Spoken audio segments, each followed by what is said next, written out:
Halo semuanya, balik bareng aku Nol dan selamat datang di Apa Jadi Bahas. Dan di video kali ini aku membahas ini buku Terelie yang kedua yang udah aku baca dan salah satu buku yang wah banget menurutku teman-teman ya. Dimana buku ini kalau kalian udah nonton video yang sebelumnya, aku selesaiin buku ini dalam 2 hari, Jumat dan Sabtu. Jumat dan Sabtu dan aku 2 hari itu tidur jam 11 kurang lebih, padahal di hari Sabtunya itu aku main badminton, pulang sampai rumah jam setengah 10-an, terus aku habis mandi dan lain-lain, aku lanjut ke baca buku ini sampai habis, literally sampai habis dan ya selesai. Dan menurutku salah satu yang menarik dari buku ini dibandingkan dua buku Terelie, ini buku ketiga yang aku baca ya. Dua buku sebelumnya, Hujan dan juga Tentang Kamu.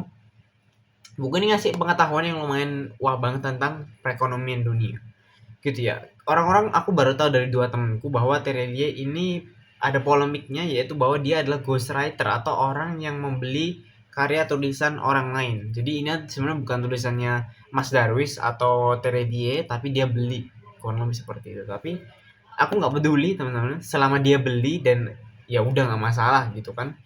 Yang aku sangat kagumin adalah buku ini kerilis di 2012 setelah aku cek gitu ya. Di buku keluaran 2012 dan bisa nulis kayak gini, itu menurutku kayak gila banget. Kayak gila banget.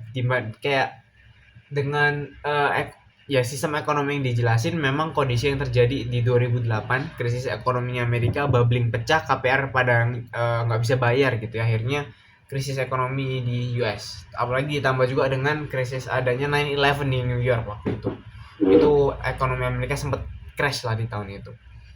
Dan buku ini kurang lebih jelasin lah tentang kondisi saat itu, terus juga bubbling, gimana sistem ekonomi itu pertama kali dikemukakan oleh satu orang, aku lupa siapa dia sebutin.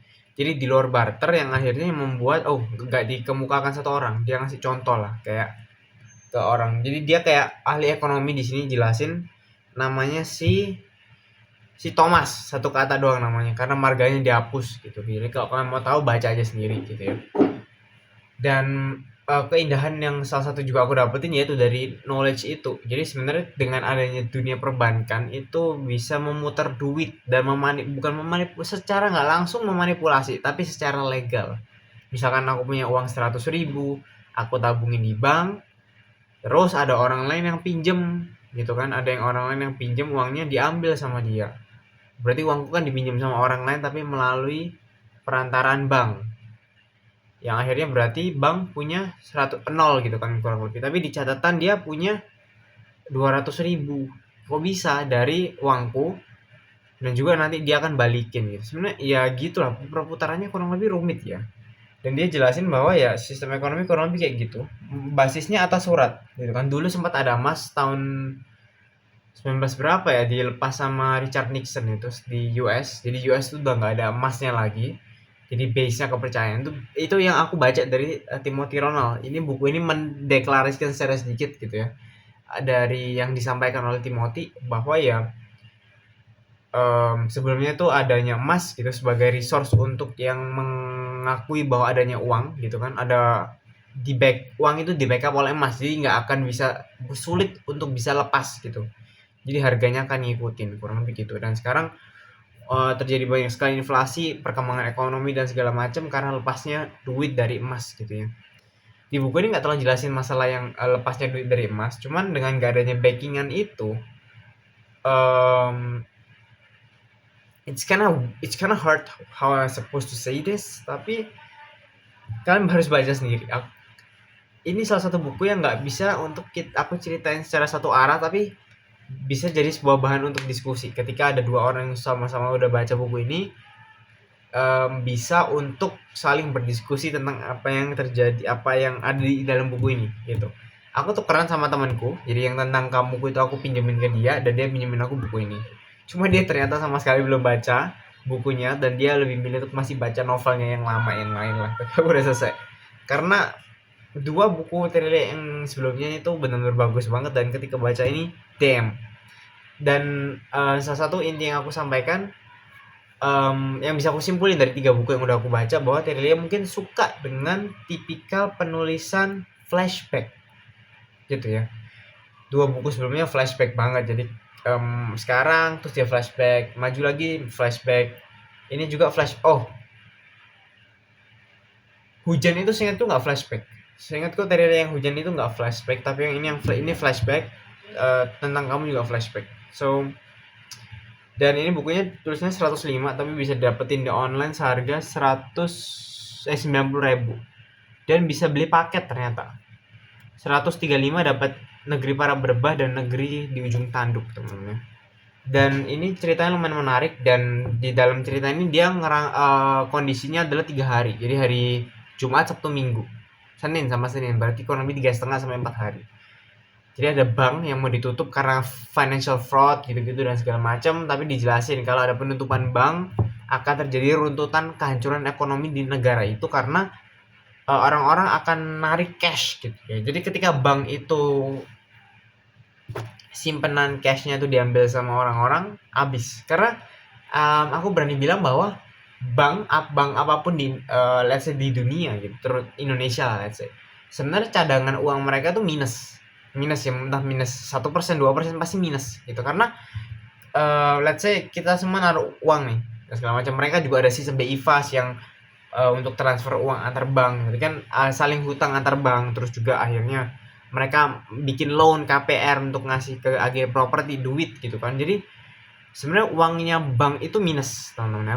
Aku mungkin bukan ekonom, sama sekali nggak belajar ekonomi, tapi mau bisa jadi uangnya bank itu minus. Dan misalkan kita semua narik duit secara langsung dari bank semua, misalkan let's say by BCA gitu kan, aku cuman pakai BCA, kita semua nasabahnya 90% nasabah tarik duit, bisa aja BCA pada saat itu langsung kolaps atau besoknya langsung kolaps.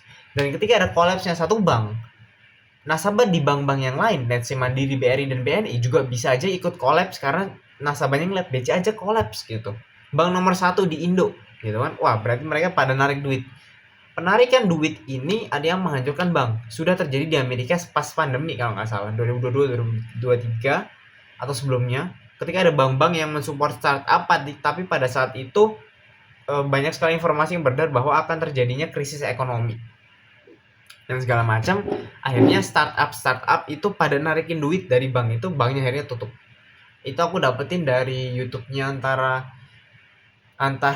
dua ya, Detektif Aldo atau Dokter Indrawan Nugroho. Jadi antara dua itu aku lupa yang mana, tapi ya antara itulah videonya aku tonton di situ.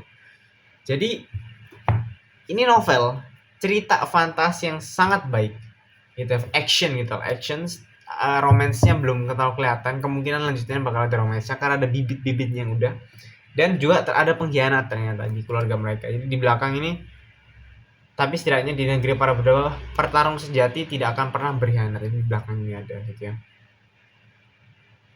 kayak wah ini bagus banget beneran, dan ada pengkhianat dan aku udah bisa nebak dari awal kayak wah ini pasti pengkhianat ini karena gerak-geriknya, padahal ini cuma tulisan tapi bisa kebaca teman-teman ya. So aku benar-benar berharap teman juga bisa baca. Link pembelian aku bakal taruh di bawah karena cuma satu buku, jadi semoga kalian juga bisa beli lewat link itu biar siapa tahu bisa mendukung lewat affiliate link yang udah aku sediain. Semoga ada, harusnya udah nggak bisa sih, cuman aku pakai Tokped aja ya. Dan sekian dari video pembahasan ini. Sebenarnya aku benar-benar suka banget, 10 out of 10 gitu ya, novel tapi juga bahas tentang action, bahas tentang ekonomi gitu ya, family juga ada gitu. Jadi banyak kejadian di akhir ya, mungkin di dua bab terakhir yang benar-benar semakin intens, tegang banget teman-teman ya. Kalian bisa bayangin aku baca gini doang bisa tegang gitu kan. So ya gitu doang, semoga kalian bisa menikmatin, kalian juga bisa memutuskan untuk baca, dan jangan lupa juga baca gitu. Salah satu alasan kenapa baca itu penting, kalian bisa cek di channelnya Bang Raim Laude. Dia somehow salah satu juga pemusik yang baru naik ya, sempat naik dengan lagu Komang, dan ada beberapa lagu baru yang rilis. Dan aku berharap teman-teman juga bisa nonton YouTube-nya untuk ikut support dia juga dengan konten yang dia bikin seputar tentang buku dan alasan kenapa baca buku itu penting. So ya, sekian dari aku. Ciao.